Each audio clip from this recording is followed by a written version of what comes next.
Hello guys, আসসালামু আলাইকুম। আশা করি সকলে ভালো আছেন। তো আজকের ভিডিওতে আপনাদের সকলকে স্বাগতম। তো আজকের এই ভিডিওতে মিস্টার বিস্ট কি সত্যি সত্যি টিকটক কিনে নিয়েছেন নাকি এটা মিথ্যা করা, তাহলে চলুন সকল কিছু ডিটেলসে জানা যাক।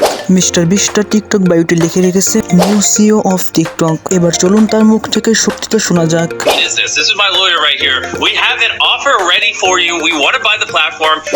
মিস্টার বিস্টার মুখে বলে টিকটক ব্যান্ড হতে যাচ্ছিল, তাই আমি টিকটককে বাঁচানোর জন্য টিকটক কিনে নিয়েছি। মিস্টার বিস্ট আরো বলেন টিকটক মাই বিজনেস, টিকটক থেকে আমি অনেক টাকা ইনকাম করি। মিস্টার বিস্ট আরো বলেন টিকটক চলে গেলে হাজার হাজার মিলিয়ন মানুষের অ্যাকাউন্ট ব্যান হয়ে যাবে, তাই আমি সব দিক বিবেচনা করে টিকটক কিনে নিয়েছি।